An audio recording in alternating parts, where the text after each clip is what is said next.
우리 함께 봉독한 말씀 통해서요, 제목 같이 한번 보실까요? 믿음은 선택이다. 아멘. 믿음은 뭐라고요? 선택입니다. 자, 오늘 우리는 어제부터 시작된 이 아브라함의 이 믿음의 여정, 하나님의 부르심이 있었고 그 부르심에 응답하는 출발하는 믿음이 있었습니다. 성경이 말씀하죠. 하나님의 은사와 부르심에는 후회하심이 없느니라. 아멘. 우리의 인생에 대하여 하나님이 우리를 부르셨다면 이 말씀 그대로 오늘도 하나님은 우리를 후회함 없이 이끌어 주시는 줄 믿습니다. 언제나 문제는 하나님께 있지 않고 우리에게 있죠. 우리가 주저하고요, 우리가 머뭇거리고요, 우리가 의심하고요. 그런데 그것이 나에게만 유독 그런가? 아니요. 우리가 믿음의 조상으로 그렇게 바라보는 아브라함도 그 시작은 미약했습니다. 첫 발을 내디디면서 완성하리라는 생각을 하지 마세요. 그러니까 하나님께서 우리에게 믿음의 거장들을 보여주시는 건 길을 죽이려고 너는 그냥 감상만 해라, 차원이 다른 인생이 여기 있으니 그냥 부러워만 해라, 이런 뜻이 아니에요. 아브라함도 시작은 미약했다. 그도 머뭇거렸고 그도 지체했으며 하나님께서 갈대아 우르에서 부르실 때 하나님의 정체하면서 여러 가지 많은 이유들로 그가 머뭇거릴 때 하나님은 어떻게 하시죠? 후회함이 없는 하나님의 부르심을 다시 들려주시는 거예요. 그럴 때마다 우리가 발휘해야 할 것이 바로 믿음이라는 것이죠. 네. 그러니까 믿음은 우리가 한 번 발휘하고 끝날 것이 아니고 매일 발걸음마다 우리가 내딛는 그 인생의 걸음걸이마다 새겨져야 할 것이 바로 믿음이라고 하는 것을 우리는 아브라함의 출발의 여정에서 살펴본 것이죠. 자, 이제 우리가 아브라함의 이야기를, 그 인생의 스토리를 보면요, 정말 가는 곳곳마다 그가 믿음의 흔적을 남기는데 그 믿음의 흔적이란 다름 아니에요. 선택의 기로가 있을 때마다 어디로 가야 할지, 어떻게 해야 할지, 이 모든 게 다 선택이거든요. 그 선택의 순간마다 그가 결정을 내리는데 그게 바로 믿음의 선택이 되는 것이죠. 오늘 우리가 이 말씀 안에서 바로 저와 여러분도 오늘이라고 하는 이 새날, 2023년이 지나면 2024년이라고 하는 새해를 주실 텐데 계획을 세울 때부터도 과연 우리는 믿음의 계획을 세우는가, 믿음의 결정을 내리는가, 그 매 순간마다의 믿음을 우리는 하나님 앞에 어떻게 드리는가를 오늘 우리 함께 살펴보면서 바라기는 우리 성도님들의 믿음이 그 선택 가운데 분명하게 새겨지기를 축복합니다. 여러분, 순간의 선택이 몇 년을 좌우한다고 하죠? 10년을 좌우한다고. 이 70년대 TV 선전 광고였어요. 왜냐, 그때는 이제 안방극장이라고 해서 사람들을 집으로 잡아 끄는 유명 드라마가 이제 막 시작되고 그럴 때거든요. 그러니까 이제 이 브라운관에 모여가지고 옹기종기 앉아서 TV를 보는 게 낙이었고, 그러니까 이 TV가 어떠한 성능을 갖고 있느냐가 가정의 화목과 행복을 좌우하는 아주 중요한 문제이긴 했던 거예요. 그래서 TV 한 대 잘 사고 못 사고 하는 문제가 가정의 10년을 좌우한다, 이런 이제 카피 문구를 보여준 거죠. 근데 요즘에는 그게 달라졌어요. 10년이 뭡니까? 6개월, 몇 개월만 지나도 새로운 신상들이 막 쏟아지는 시대이기 때문에 제품의 성능이 뒤떨어져서 바꾸지 않고 질리기 때문에, 너무 빨리 유행이 바뀌기 때문에 사람들이 새로운 것을 선호하죠. 근데 그런 것의 선택은요, 뭐 10년 그렇게 우리의 인생을 크게 좌우하지는 않을 거예요.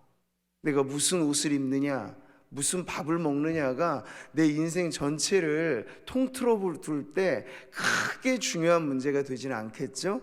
자, 그런데 모든 문제가 다 그런 것인가? 그냥 모든 게 다 유행 따라 움직이는 거니까 대충 뭐 그냥 선택하지, 그러한 마음 가지고 배우자를 선택해 보세요. 큰일 나는 거죠. 배우자를 선택하는 문제는 10년이 뭐예요? 평생을 좌우하는 건데, 그러니까 어떤 문제에 관해서는 그 중요도에 따라서 우리가 심사숙고해야 할 선택의 문제는 당연히 있다는 얘기예요. 자, 이 땅에 살아가는 평생의 동반자, 반려자를 선택하는 문제가 그렇게나 중요하다면 우리의 영원한 문제를 결정하는, 그러니까 하나님을 믿느냐 마느냐, 하나님을 어떻게 믿으며 살아가느냐, 이것은요 10년이 뭐예요? 평생이 뭐예요? 우리의 영혼을 좌우하는 문제이기 때문에 이 신앙의 선택이라고 하는 것은 어떤 문제보다도 더 중요한 선택이 되는 것입니다. 영국의 소설가 조지 엘리엇이 이런 말을 했어요. 성장의 가장 중요한 원리는, 그 성장의 중요한 원리가 뭐냐면 사람의 선택에 있다는 거예요. 그러니까 오늘 내가 뭘 선택했느냐가 나라고 하는 사람을 성장시키는 매우 중요한 이유가 되는 것이죠. 자, 돌이켜보면 우리가 그렇습니다. 오늘의 내 모습이 그냥 이렇게 우연히만 있는 것일까요? 아니죠. 어느 순간인가 우리가 결정적인 선택이 우리에게 있었고 그 이후에 뒤따르는 결과로서 오늘 우리가 여러 가지 많은 것들을 지금 누리기도 하고, 어떤 선택 때문에 우리가 실수나 혹은 후회를 하는 경우들도 많이 있습니다. 그러니 우리의 삶에 적용해 봐도, 아, 그때 내가 그 선택을 하길 참 잘했어, 그래서 지금 내가 이렇게 살고 있으니 하는 그런 좋은 믿음의 선택들에 대해서는 앞으로도 계속해서 이어져야 되겠지만, 돌이켜 봤을 때 내가 그때 왜 그런 선택을 했을까? 선택에는 책임이 따르고 선택에는 어떤 결과가 생기는데, 앞으로 나의 삶을 살아가는데 내가 정신 바짝 차리고 나에게 또 한 번 어떠한 선택의 기회가 주어진다면 그때 난 반드시 하나님 앞에서 믿음으로 선택할 거야. 근데 그런 결단이 오늘 우리 성도님들에게 말씀을 통해서 있어지기를 바랍니다. 자, 믿음의 조상 아브라함이 걸어가는 이 신앙의 여정, 많은 크고 많은 선택이 있었습니다. 그도 역시 잘 선택했을 때도 있었지만, 아브라함이라고 해서 매번 다 좋은 선택을 했을까요? 그렇지 않을 때도 있었어요. 우리가 아브라함의 스토리가 열려지는 12장의 뒷부분만 보더라도 그는 중요한 선택을 해야 될 그 기로에 서게 됩니다. 바로 하나님께서 약속하신 그 땅 가나안에 이르렀는데, 그만 가나안에 오래 정말 이렇게나 힘들까 싶을 정도로 엄청난 기근이 그 땅에 들이닥친 거예요. 자, 그럴 때 선택의 기로에 서는 거죠. 내가 계속 여기에 머물러야 될 것인가, 아니면 이 기근을 피하여 잠시 떠나가야 될 것인가. 룻기라고 하는 성경을 봐도 비슷한 선택의 기로에 섰던 이 나오미의 집안이 있잖아요. 베들레헴에 기근이 찾아오니까 우리가 이주할 것인가 말 것인가, 한 가정의 집안이 어디로 옮기는 것도 여러분 작은 선택이 아니에요. 근데 그 선택의 기준에 섰을 때 아브라함은 거기에 보니까 크게 고민하지 않더라고요. 애굽으로의 이주를 결정합니다. 그래서 애굽으로 내려가요. 근데 그 이후에 아브라함 집안에 닥치는 문제가 생기더군요. 애굽 왕 바로에게 그의 조강지처의 사라가 말이에요, 후궁으로 빼앗길 위기가 생기는 거예요. 너무 예뻐도 탈이에요. 사라가 가는 곳곳마다 너무 아름다우셔가지고 나이가 65세이신데도 너무 빼어난 미모 때문에, 아니 애굽 왕 바로가 자기 아내로 삼겠다고 할 정도로. 근데 그게 결국 아브라함 집안에는 엄청난 위기가 들이닥친 거죠. 여러분, 선택에는 책임이 따르고 선택에는 결과가 있습니다. 아마 아브라함이 이 선택 이후에 있었던 이 집안의 어려운 문제 때문에 혹독한 값을 지불하고 배운 게 있었을 거예요. 내가 이 중요한 기로 앞에 섰을 때 어쩌자고 애굽으로의 그런 이주를 내가 생각했던 것인가. 아마 그런 후회함이나 뉘우침도 있었을 테지요. 자, 그렇게 우리는 아브라함이 가는 곳곳마다 뭐 늘 베스트 선택을 했던가 그건 아니었던가, 아마 이후에도 우리는 볼 내용들이 많이 있어요.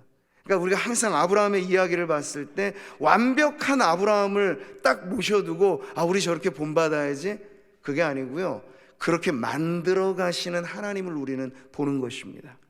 실수하여 넘어질 때 다시 일으켜 세우시고, 주저할 때 다시 불러내시고, 실수를 통해서조차도 믿음의 사람에게는 교훈을 얻게 하여 주셔서 다시 한번 성장하는 단계로 나아가게 하시는 하나님이 아브라함의 인생의 주인이 되시듯이 저와 여러분의 인생의 주인도 바로 그 하나님이신 줄 믿습니다. 그러니까 한 번에 우리의 잘못된 선택으로 후회하는 결정을 혹 가지셨더라도 거기에 너무 붙잡혀 있지는 않으셔도 돼요. 왜냐하면 아브라함도 그랬듯이 넘어진 자리에서 다시 일어서서 내가 그때 왜 그랬던가, 이게 성도들이 하나님 앞에서 하는 회개이죠. 그냥 막연한 후회가 아니고 하나님, 제가 정말 잘못했습니다. 그 선택 나에게 중요한 기회였는데 내가 그걸 믿음으로 선택하지 않아서 나에게 어려움이 찾아온 이것, 하나님 제가 다음에 저에게 한 번 더 기회를 주신다면 제가 그때는 정말 하나님 기뻐하실 만한 믿음의 선택을 하겠습니다. 네, 그러한 마음으로 훌훌 털고 일어나시기를 바랍니다. 네, 자, 우리에게도 매일 매 순간이 선택의 연속이라고 하는 걸 꼭 기억하세요. 그래서 때때로 우리는 이 선택 앞에 잘못된 선택들로 실패의 그런 암울한 기록이 우리의 인생의 흑역사로 남기도 하지만, 반대로 이 선택을 우리가 은혜 가운데 믿음으로 잘 감당함으로 인하여서 승리의 기념비가 세워지기도 하니, 바라기는 하나님 우리가 가는 걸음걸음에 이 믿음의 선택을 통해서 승리의 기념비가 세워지는 그런 인생을 살게 하여 주옵소서. 이 새벽 이게 우리의 기도의 제목 되기를 바랍니다.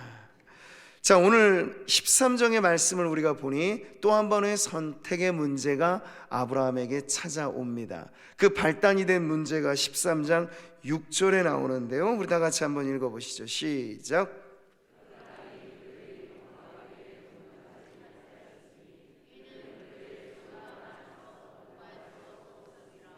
아멘. 자, 뭐 때문에 문제가 생겨요? 소유가 많아서. 그러니까 우리의 인생의 문제가, 문제로 따지자면 늘 문제죠. 없으면 없어서 문제, 근데 있으면 또 있어서 문제예요. 이 롯과 아브라함은 사실은 같이 지금 있는 듯 하지만 엄연히 집안이 다르잖아요.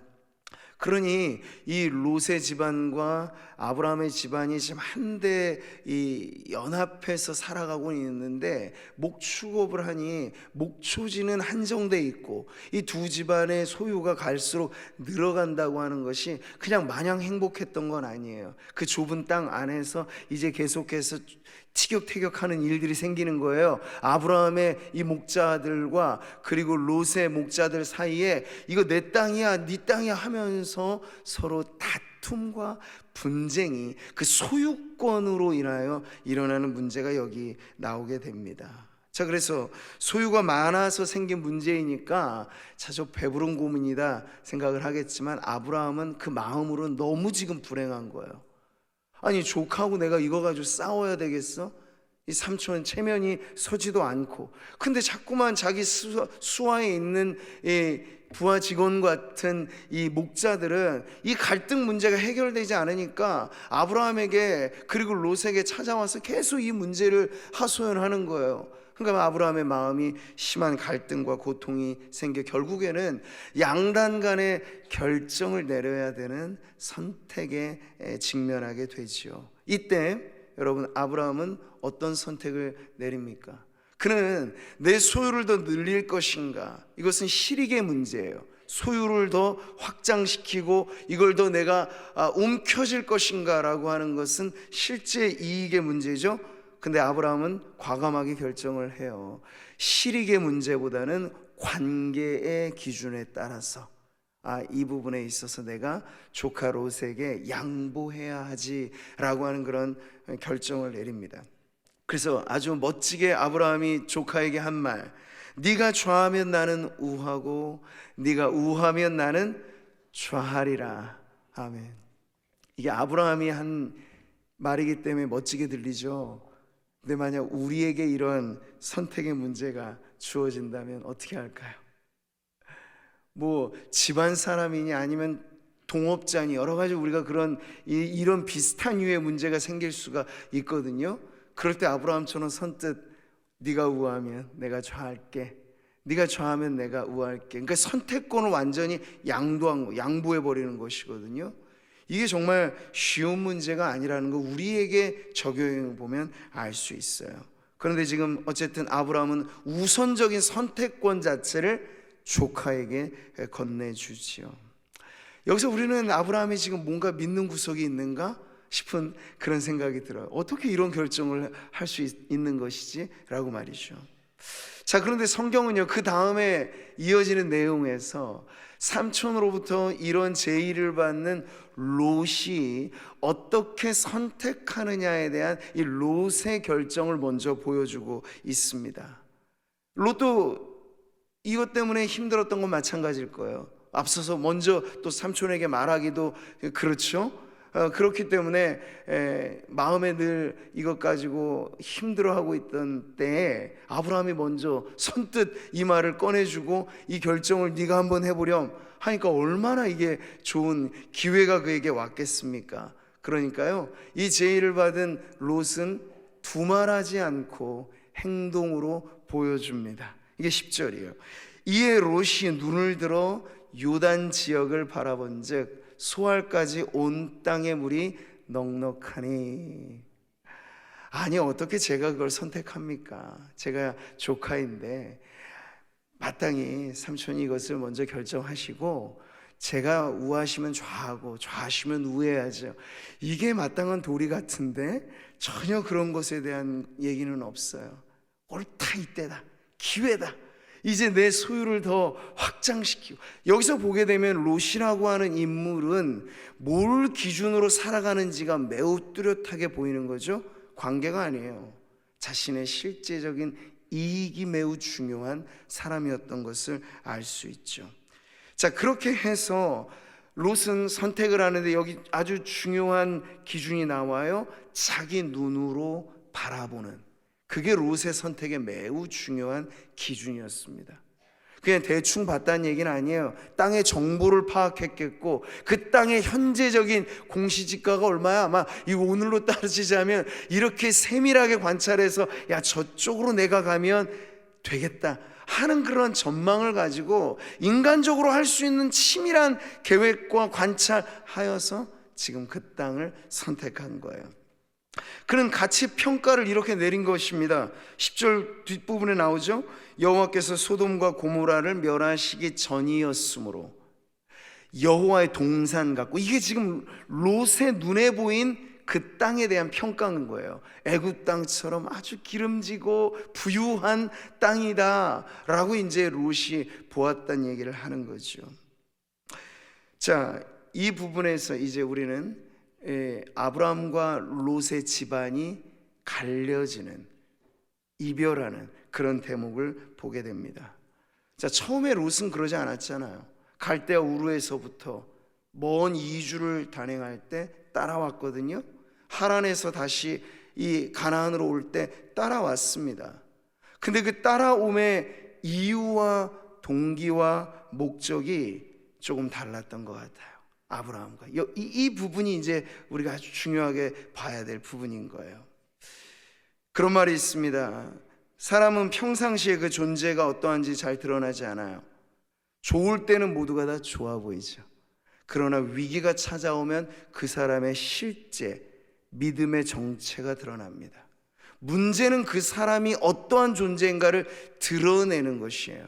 근데 롯에게 이 선택의 문제가 찾아오니까 롯이라고 하는 사람은 그 당시까지는 아브라함과 섞여 살아서 아브라함이 믿음의 여정을 출발하니 그도 믿음의 여정을 가고 있겠거니 생각했는데 막상 딱 문제가 부딪혀 보니까 롯의 결정은 전혀 믿음이 발휘되어지지 않는 결정을 하고 있다는 걸 스스로 입증해주고 있는 거예요.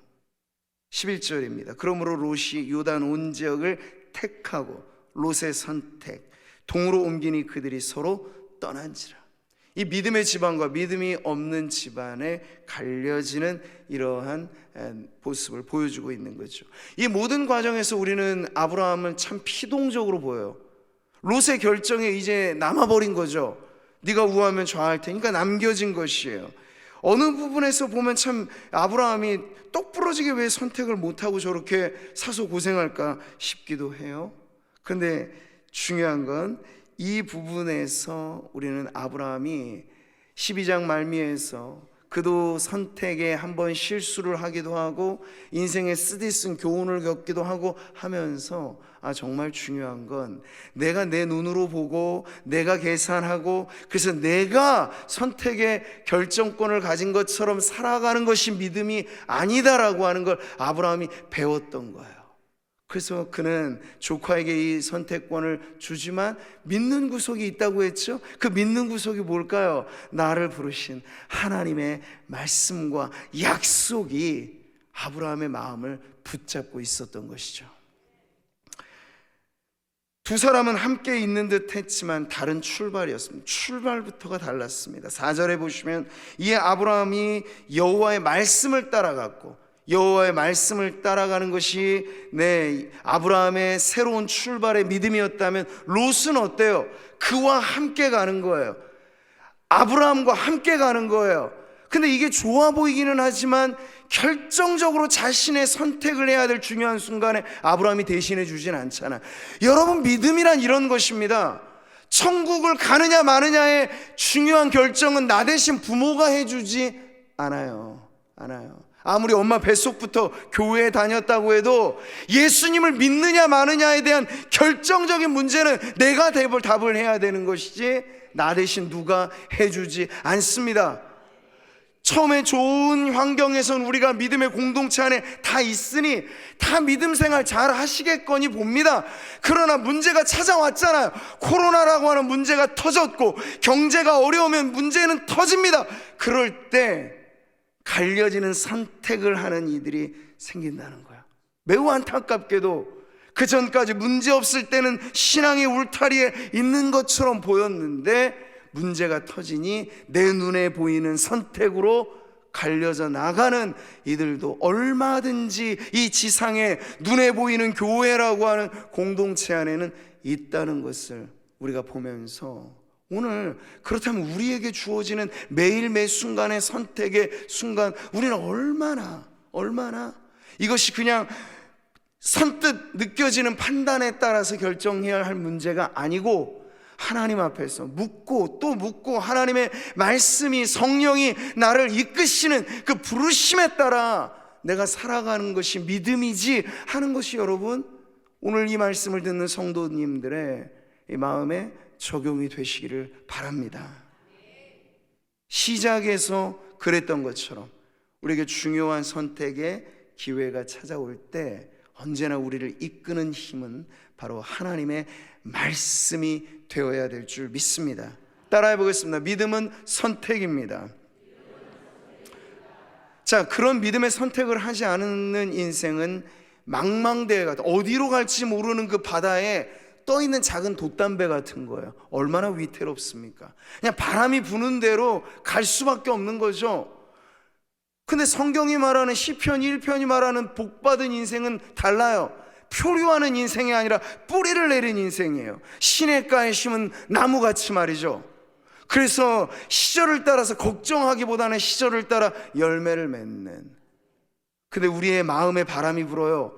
내 생각이 충동을 하고 내 느낌이 충동을 하고 사람들의 의견이 충동을 하고 세상 유행과 풍조가 충동을 하는 바람이 불 때마다 믿음이 뿌리를 내리지 않게 되면 움직일 수밖에 없는 거죠.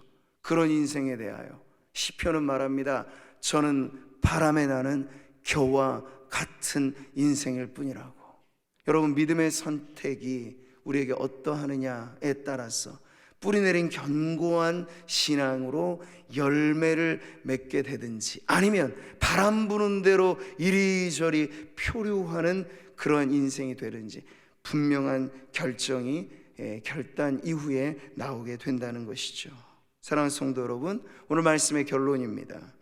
지금 롯이 자기 눈에 좋아 보인 땅을 선택하여 냉큼 그것을 이익으로 붙잡고 나아갈 때 아브라함은 덩그러니 남겨졌습니다. 인간적으로 보면 아브라함이 참 손해가 막심할 것 같아요.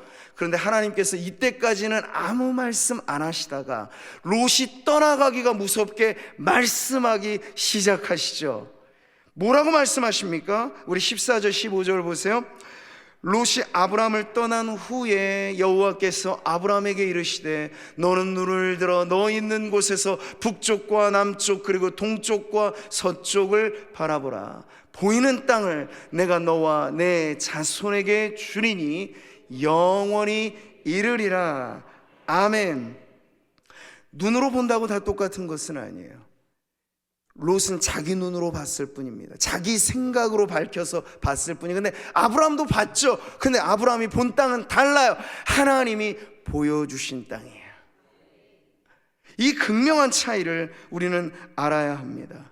하나님은 아브라함이 말하진 않았으나 하나님 믿는 구석이 있다고 했죠. 하나님을 의지하고 나를 갈대아 우르에서 하란에서 내가 실수했을 그 애굽에서 다시 이끌어내셔서 나를 살게 하시는 하나님이 계시니 이 중요한 인생의 선택의 기로 앞에서 나는 하나님을 의지해야지. 내 인생을 결국 참된 길로 이끄시는 이는 하나님이시니 난 하나님 바라봐야지 하는 것이 아브라함의 그 마음의 결단이었다면 하나님은 그것을 기뻐하신 거예요. 그래서 롯의 선택에는 가타부타 말씀이 없으세요. 이건 여러분 아주 중요한 내용입니다. 하나님 없이 겁 없이 살아가는 사람들이 많아요. 그럴 때 하나님께서 이래라 저래라 말씀 안 하시죠. 그건 무슨 얘기냐면 네 알아서 살아요. 이게 여러분 얼마나 위태롭고 겁나는 인생입니까? 망망대에 떠있는 돛담배인데 네 알아서 살아 라고 하는 건 얼마나 두려운 문제겠습니까? 근데 하나님 말씀하지 않으세요. 믿음 없이 살아가는 사람들에게 하나님께서 말씀하지 않으신다는 건 참으로 두려운 경고의 메시지인 것입니다. 침묵 그 자체가 경고의 메시지인 것이에요. 그러나 하나님이 믿음의 사람들에게는 말씀하시죠. 그러니까 우리의 중요한 선택의 결정 가운데 하나님의 말씀이 내 마음에 들려진다는 것 자체가 하나님이 나를 지금 믿음의 사람으로 인도하시는구나 하는 아주 중요한 징표가 되는 것이에요. 하나님은 안중에도 없이 살았던 롯의 선택에 하나님 말씀하지 않으시지만 정말 하나님을 의지하는 믿음 가지고 당장에는 손해일지 모르지만 당장 보기에는 어리석은 결정일지 모르지만 근데 우리가 세상살이 하면서 믿음의 결정을 내릴 때 세상 사람들이 우리를 보면 어리석다고 말할 수 있겠어요? 모두가 다 1년 365일을 문 열고 일해도 경쟁해서 뒤처지기 쉬운 게 우리의 삶인데 아니 저 믿음의 사람 이 교회에 다닌다고 하는 성도들 보면 주일을 지켜요. 무슨 때만 되면 이렇게 새벽같이 나와서 기도해요. 믿지 않는 사람들의 눈에서 보면 참 어리석어 보이는 불편해 보이는 삶일지도 몰라요. 그러나 여러분 이게 믿음의 선택이라고 한다면 하나님께서 이 선택을 기뻐하신다는 걸 꼭 믿으시기를 바랍니다.